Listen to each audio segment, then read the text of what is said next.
Trapped by the belief that I'm not good enough, bound by the limitations and the lies that consumed my world, this was me. It wasn't until I took the biggest leap in my life to know and trust the power within. And it was at that moment I made a choice. My past will not define me anymore. Hello, I am Teri, and I know I am not alone in this. Over the years, I have found that the number one mistake that we make is that we get in the way of our own success story. Yes, I said it. On this show, together we'll tackle limiting beliefs, self sabotage, getting stuck, fear, doubt, overwhelm, and the imposter syndrome. Join us on this journey designed to transport you beyond your limitations to a world where anything is possible. This is Talking with Teri. Welcome back to Talking with Teri, where we have powerful conversations to transform your life and your business. And today's guest, you're in for a huge treat. She is just a rock star. Roe Couture DeSaro. She is a multi-award winning entrepreneur, TED Talk X speaker, four-time best-selling author, transformational leader, influencer, coach, and facilitator of courageous conversations that move the needle. After breaking several glass ceilings from high-ranking Wall Street firm, she founded Gutsy Gals Get More, LLC. I just love that title. Her collective learning programs are uniquely experiential to help women leaders uplevel their mindset, unleash their brilliance, step into their gutsy gal power, and become an impactful influencer while earning wild money. Welcome to the show. And we actually have a little guest. Look at our little guest. I love it. My little strategy did not work. Okay, there he goes. There he goes. So for those that are listening, The treat. my dog decided to jump on the show as well. Anyways, well, So, welcome. hello. So happy to be here. Yeah. So for folks that do not know you, let's give some a bit of background on you. My background is I've been corporate America mostly in the 80s. I started very young. My main thing was that I felt women can do what a man can do. And for some reason, God said I was the one that's going to prove it. Had nothing to do Love with my it. smarts, had nothing to do with my education. It just had like, I was just pissed off that men were getting like all the glory. Yeah. Yeah. And and then in the 90s it was back and forth between corporate and entrepreneurship. Whenever I ran out of money working for myself, I'd go back to corporate, and then whenever corporate would piss me off, I would go back to entrepreneurship. And then in the 2000s it's been really where I started with my coaching business and been and growing it from there, and just really working with women to really speak their truth and step up and show up in the world and let everybody know how powerful and super we really are. Yes. Agreed. And I feel like we need more of us in the world to, Absolutely. give women voices, give permission for women to have a voice and to be seen in the world and really bring their message forward. So what a great what great work you're doing to do that. So I love to hear, I guess, in the entrepreneur world, and as a female kind of trailblazer, if you will, I think there's unique challenges that we have to overcome that may not be necessarily the case for men or in other. I don't know. I just feel like women have this unique journey, if you will. Share with us, what has been your biggest challenge or barrier or block that you've had to overcome on your own entrepreneurial journey? So for me, it was because I had so many highs and so many lows, and Mm, trying to figure out, how to shift from being successful in corporate America to being successful on my own. yeah, I was so good at marketing and selling everybody else's stuff. But then yeah, when it came to promoting me 100%, things shifted. And that plus, I no longer was only doing what I was great at. I was now all of a sudden jack of all trades. So exactly, those exactly. were my two biggest ahas and transformations that I needed to learn that I did not see going into having my own business. But then what happened with having so many successes and then so many failures, there was a huge failure that I'm a 9/11 survivor. And Wow. Yeah. on 9/11, I was thought I had everything. I was partnered with a hedge fund. We had our own hedge fund. We had our own stock trading company. We were bringing in millions in revenues, and people were trading, and the traders were making a ton of money. And then 9/11 hit, and it destroyed our entire business. Yeah. And in 2005, we had to close the doors, and suddenly I now started all over.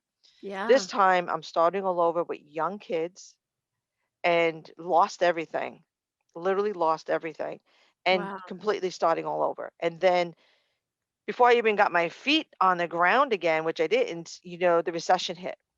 So from 2005 to 2010, it just was like a couple of years of just like wiped, like whatever success I've had in life, gone. Yeah. Yeah. And I got to the point where Mm. talk about our mindsets and our negative thinking, and what was really self-sabotaging myself at that time was like, why bother anymore? Because no Wow. matter what Yeah. is gonna go on, either I'm gonna destroy it myself, or Mm. something's gonna come in the outside world, some global crisis. I don't know, is that Yeah. something we know about now? Some global Exactly. Exactly. crisis Exactly. is gonna come and destroy it, because I had the Yeah. stock market crash in 1987. I lost my Wall Street position there. I was earning close to $200,000 in like 1987, and I was Yeah. just about to turn 30 years old on Yeah. Wall Street. It was Yeah. just, and then I lost, with the financial crisis, lost with 9/11. So it was like, why bother? Yeah. I'm Well, just gonna go back and work for somebody. talk about having that overcoming mindset. But I think you're absolutely right. And I think that um a couple things on there. One is your mindset, right? And I think a lot of times when we have not necessarily developed that power within us, and we're always kind of looking at that outside of us kind of Mhm. experience, and we allow that to kind of dictate our happiness. We let that dictate our success. We let that dictate, how we live life, how we receive joy, like all of that stuff, right? And so you're right, when you have these like one thing after another, and I know entrepreneurs that have not even come remotely close to what you've gone through and experienced, and they have that thought process of why bother? Like, I Mm. just got let down. Why bother? Right. So, how was that for you to, what did you have to do in that moment? What was your internal dialogue that was going on that had to override that default if you wanted to, or that maybe not a default, but that belief system that was like, I just got back up and I got kicked back down again. I got back up and I got kicked back down again. I'm like, oh, when is this gonna be done? And why bother? So what was that process like for you? So it was interesting. There was another woman that pulled me up, Mm, and I was facilitating a women's business networking at the time. And she was coming out with an anthology book that I brought it here, that happens to be Empowering Transformations for Women. I love it. And as part of my role working with her, I was promoting people to be an author in that book.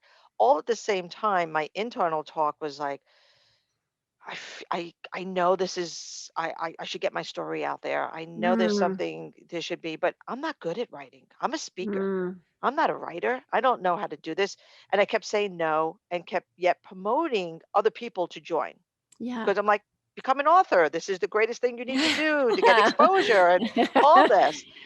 And so finally, I got that email one day, and it said, last call for to become an author, one spot left. And Mm, something snapped in me, mm, because I was listening to the story for months. right. And I kept on saying, I want to do this. My gut was saying, do it. And my head was like, no. My gut was yes. And so finally I said, you know what? Let me just have a Mm, phone call with her, because I know her. mm, I know the publisher. And in that phone call, she just gave me that ounce of, you know what?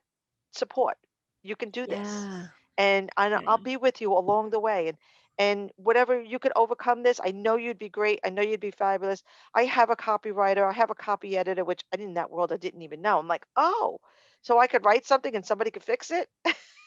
Exactly. And I said, okay. And I said yes.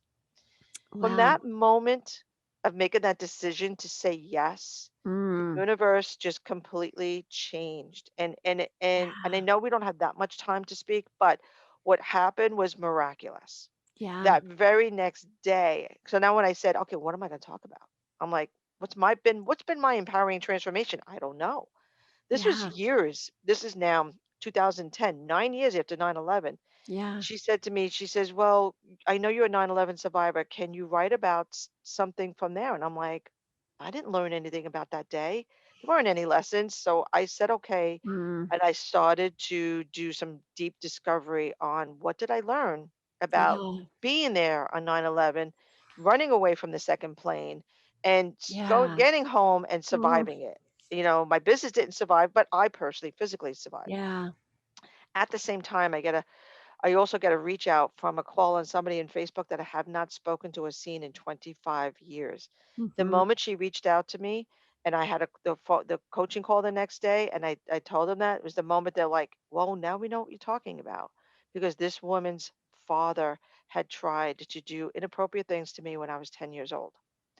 And suddenly I was like, "Oh, I know what I'm talking about." Yeah. And it just changed everything. And then I looked into 9/11 and I looked into the lessons that I learned that day. And I realized that when everybody was escaping and trying to get on their boat to get off the island of Manhattan and escape, I would let my boats go by. And I had, because my Mhm. car was parked on the other side of the Hudson River, which is the New Jersey side. For those of you that Yeah. don't know New York, it's really not that far. It looks like you Yeah. could swim it, but you probably can't. But and so the boat's is like a 5-minute boat ride. And my family was down there, part of my business, I worked with family members. So I've had friends that work down on Wall Street. So I kept on staying so that I could try to find my family to say, "Hey, my car's on the other side. Let's get the next boat and go." None of us thought the towers were going to fall. So I figured I had plenty of time to do all this. And so I started to say, like, huh, what does that say about me? Like, people Mhm. were like stampeding people to save their life. Here I Yeah. am. I didn't care about my life. I was caring about others because Yeah. I was Yeah. at such a low when I was writing this story, realizing Mm. this, that you know what? Maybe I've just been successful because I've been selfish, or I've been manipulating. I've been really good at sales because I just Yeah. manipulate others. So I was giving all these because I was such a low mindset that I was Yeah. giving all these reasons for my success of like really not nice reasons. Right. Suddenly I'm like, wait a minute. For some person that was looking at herself as not being so nice, I'm like, I was like selfish in the heat of the moment. Yeah. That's a time when it's like no matter what's going on, you get to Yeah. know exactly who you are.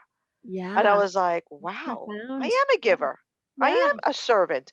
And it just reawoken me. Mm. It just been like, my God's gift is here is to serve and help people Yeah. and do all this. So it's like, I'm like, I need to get back into this. Like, what am Yeah. I like, forget all this. Like, and it was just an amazing, it was because I had to write that book.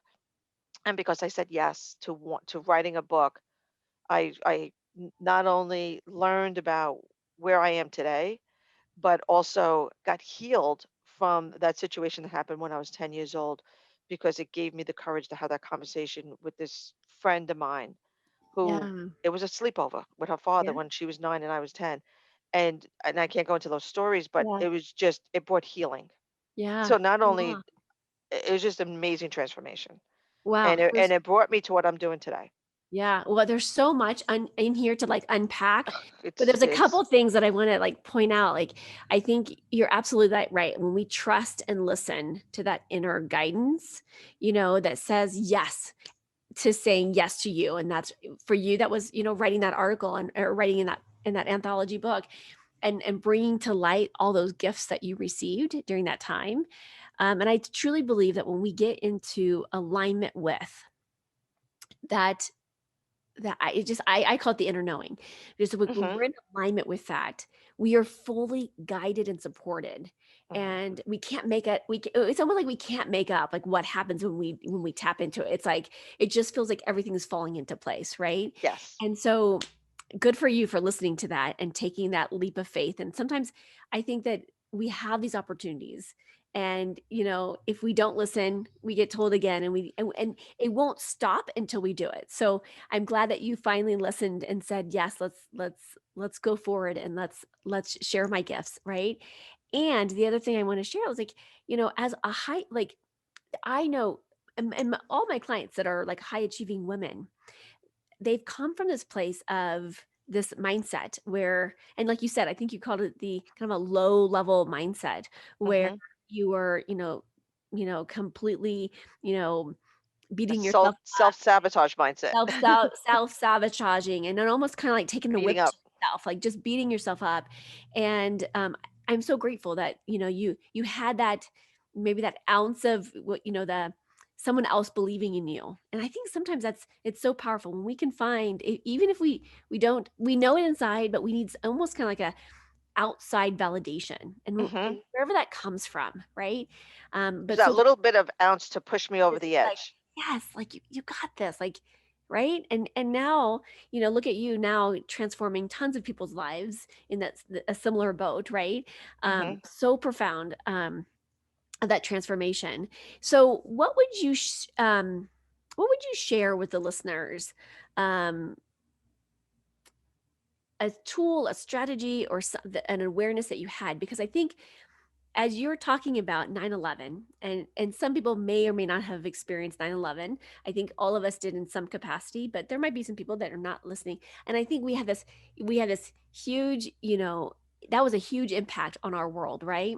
Hmm. And we are right in the backdrop of a pandemic, right? And I think those, as you kind of alluded to earlier, I think those pair up really well. So, taking from your experience from that, and sharing and shedding some light on to, where we're at right now, what would you share?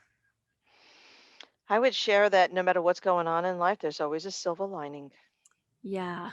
There's always look for the good, look for what's working, remain open so that you can move uncertainty through creativity and I through love that. rethinking. And because when we stay in our mind, and I think you're into the lot with the brain, but if you stay in Mhm. our mind into fear and doubt, we close our mind down to the insights and to the creativity. And it's through this creativity and it's through these insights that we'll get our answers and that everything will find. So it's kind of like when I said yes. There have been many of times that I've said yes. Not Mhm. every single one of them has made tremendous transformation, Right. but you never know which yes is going to be Yeah. the one. Like, Yeah. who ever thought saying yes to writing a chapter in an anthology book would be the one that would change the course of my life? It was Yeah. just that was like a small yes. It was a big yes to Yeah. me, but really a small yes when you think of what I did. So you just never know. You never know which yes is going to be the one. So build that muscle and say I yes to the love it. right things. Not I not love it. yes to everything. Yeah. Women need to Yes. have boundaries, but Yes. really saying yes to what you feel like. I think what you said beautifully before was when you're in the knowing. When you Yeah. are feeling that in the knowing, take that leap of faith and say yes. Yeah.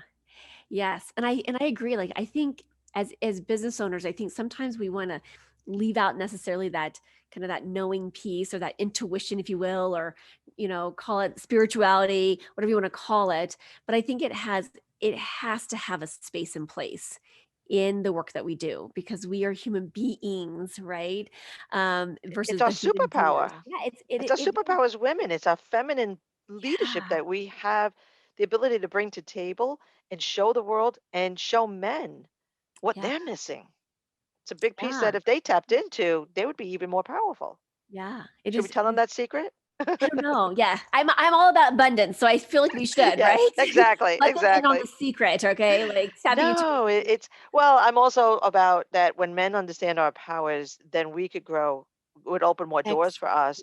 But exponentially. then when they also see that, we could work together more effectively and they could be more powerful and we could be more effective and productive as a unity of human beings.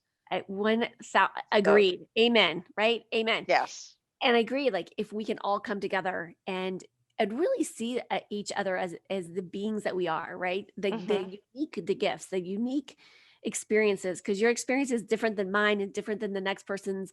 However, the wealth of knowledge that we have in our size, and like what you said, like our superpower can be seen for Mm, truly, what we're here and what our purpose and our passion, and at the end of the day, what fuels us, what's that potency, if you will, yes. that we can help other people rise up. And just like this individual, as you said, lifted you up, right? Hmm. That we as women, and men too, but as you know that's kind of our one of our superpowers, is that be able to bring up other people along this journey. And just like this conversation, right, Yeah. I my intentions with these conversations is like, whoever listens to this, maybe that's the thing that they need to hear, and say, you know what, thank you, Ro, for saying that in that way, so that I can say yes more often, and so that I can build more people up, and right. And that's the ripple effect. I just got chills. That is the ripple Yeah. effect that we can Yes. have in this world. And I think we need that. And I truly believe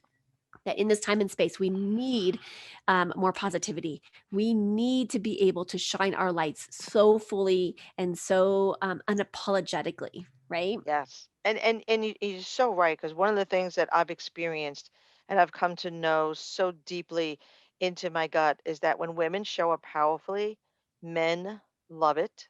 And Mm-hmm. men then open up their heart and open up their knowledge and their wisdom to you. It's what I've experienced. I experienced it in the 80s. It's why I broke glass ceilings.